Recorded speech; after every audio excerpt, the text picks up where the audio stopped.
3. Die Quarantänezone. Heimat. Die Universität.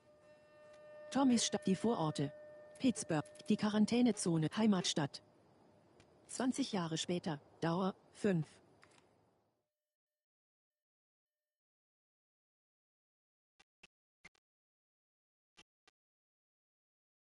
So this is going to be the first time that I've ever seen this scene. This was one specifically that I really didn't want to once we did it. And when we first talked about doing this, in the very, very beginning, I knew this scene was going to come. And it was, I told you, I was like, give me a heads up when this day comes, because it's not going to be a good one. Well, the thing with this scene, it's a super difficult scene to shoot. The first time we shot it, we did like at least 15 takes or something crazy like that. And then we thought we had it in the can. And well, I thought. Well, no, we all thought. We thought we came back to work and we started putting it in. And for me, there was just something that was, I felt like we could convey the same amount of emotion with less. Yeah. And it was a hard thing to tell Troy because everybody put so much into it. And it's like, we got to do it again. Well, I remember that we got to day come back to this. When you came back and you told me that we have to do this again, obviously, you know, you'll see why what we're talking about. But this is the defining moment for Joel. This is where he draws that line in the sand, where he has few moral lines left to cross. I'm so amazed with how well Hannah did. And yeah, I mean, it was difficult to watch just on the mocap stage. And we actually had people, after a few takes, leave the set. They were like, I can't watch this anymore, and they just took off. But from a story standpoint, it's so important to show just what the violence does and how it like rips apart this family. Well, then especially a lot of times in video games, you see blatant violence, but when you personify it and you put it on a face, especially that young face, and you see the devastation that just one life lost can do, and it's just, I mean, this was such a hard day. It was such a hard day for both of us. I mean, it was exhausting for her. It was exhausting for me.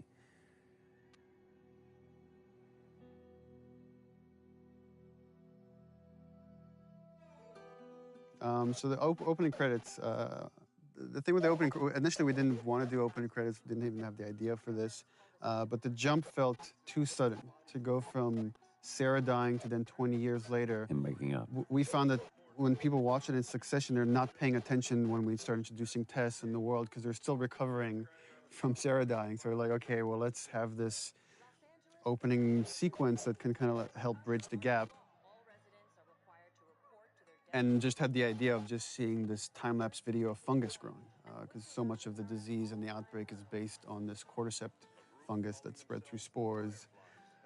So we contacted a group at Sony San Diego who did this whole opening sequence for us, and they actually got these fungal kits where they grew fungus like in their bathrooms and filmed this over like days to produce this thing. So everything you're seeing is actually, it's real, it's not CG, it's all organic. Yeah, except for the spores at the end, which are CG, everything is real. This whole journey is like a dreamlike state, and you constantly see people waking up. And you see this multiple chime with Joel, and it's as if he's like remembering the past, he's always having these bad dreams throughout the game. That was always something that we had to keep in mind when we did this scene, because we shot this before we shot Sarah dying scene, so it's kind of like we knew that those were going to be in one way or another kind of butted up against each other. But this is such a great thing. Again, this was in the audition thing that we did when we were trying to find Tess, and when Annie walked in, it was just like she walked in as Tess. We saw a lot of different people for that, and this was just such a great, because the relationship you see from going from Sarah and Joel to now Joel and Tess, it's just, I don't know, you see everything, like the house that he was in before was nicer. He looked nicer, and it's not just the years have passed, but those years that have passed haven't been kind. This also gets into something interesting for me as a writer, which is you have a certain notion of characters or how you want the structure to be, and then once it's interpreted through actors like Troy, it changes.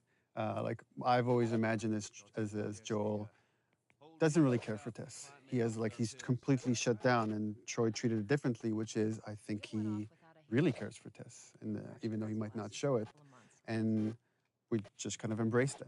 And you kind of see that later when Tess gets infected. That wasn't how the scene was originally envisioned, that Joel has such a reaction, but it became a lot more interesting to own that. Well, and also how much this relationship changed over, I mean, time and different writing iterations and just conversations that we had about this, even, you know, within just in the last month or so, we've had conversations about this. It's like, what is their relationship? Because we never define it. I think anybody else would have put it on the nose, they're lovers or whatever. There was one note that you gave, it's like, let's, for one specific take, and it said, let's just assume that there was a fight last night over what, we don't know. This is that moment afterwards. So it was like this awkward tension between the two of us. But there's no like loving embrace, there's no kiss that Joel and Tess have. It's just such an interesting relationship. And the challenge was to try to, how much can we convey just through nonverbal interaction? Right. Du hast die Filmsequenz abgeschlossen. Du kannst entweder mit weiter zur Wiederhol verlassen. 20 Jahre.